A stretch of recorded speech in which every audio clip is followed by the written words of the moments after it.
దీక్షా సమయంలో అయ్యప్పలు పాటించవలసిన నిత్య నియమావళి.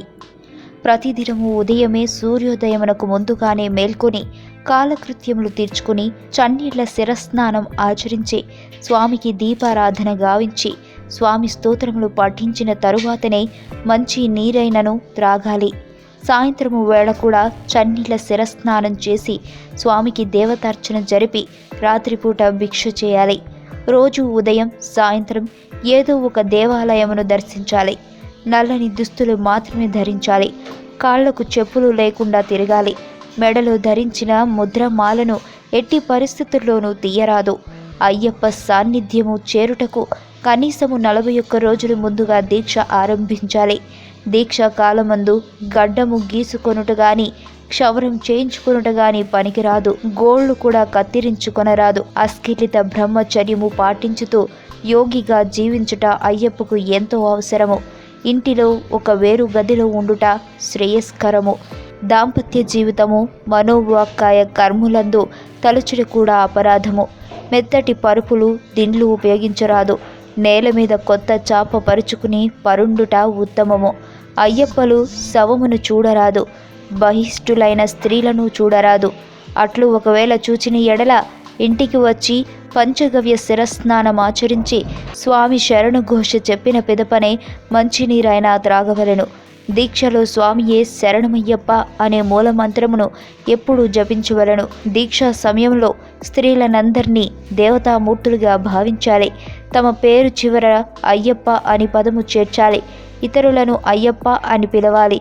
స్త్రీ అయ్యప్పలను మాలికాపురం లేదా మాత అని పిలవాలి. అయ్యప్పలను ఎవరైనా భిక్షకు పిలిస్తే తిరస్కరించరాదు. అయ్యప్పల నుదుట ఎప్పుడూ విభూది, చందనము, కుంకుమ బొట్టు ఉండాలి. మద్యము సేవించుట గాని పొగాకు పీల్చుట వంటి దురలవాటు మానుకోవలెను. తాంబూలం కూడా నిషిద్ధమే.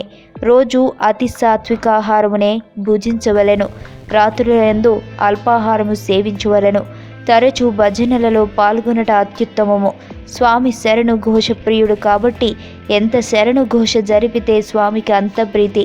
హింసాత్మక చర్యలకు దూరంగా ఉండాలి. అబద్ధమాడుట, దుర్భాషలాడుట చేయరాదు. అధిక ప్రసంగములకు దూరముగా ఉండాలి.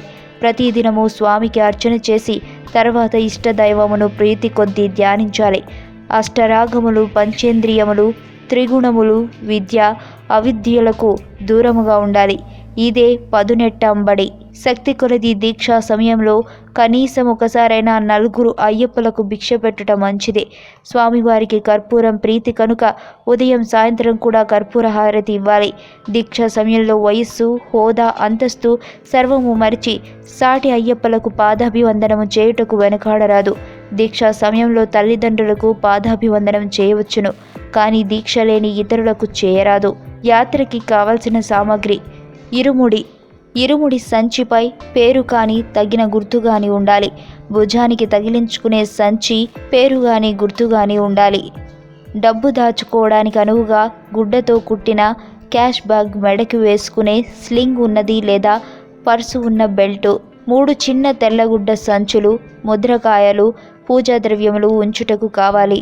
2 మీటర్ల నూలుతాడు, పదునైన కత్తి, water bottle, mug, torch light కొత్త బ్యాటరీలతో, ధరించిన దుస్తులు కాక అదనంగా ఒక నల్ల పంచ, తువ్వాలు, దుప్పటి, గ్లూకోజ్ ప్యాకెట్, నోట్ పుస్తకము, పెన్ను, విభూది, గంధము, కుంకుమ, అవసరమైన డబ్బు, ఒక ప్లేటు, మడిచి పెట్టుకోవడానికి వీలయ్యే తుంగ చాప, నిమ్మకాయలు, పిప్పరమెంటు బిళ్ళలు, అవసరమనుకుంటే బ్రెడ్ వంటి వనయాత్రకి బయలుదేరే ముందు కొనుక్కుని ఉంచుకోవాలి. అడవిలో చాలా ఖరీదు ఉంటాయి. ఎరుమేలి నుండి వెళ్లే అయ్యప్పలకివి ముఖ్యము. మీకు తెలియని మరిన్ని రహస్యాలను తెలుసుకోవాలనుకుంటున్నారా?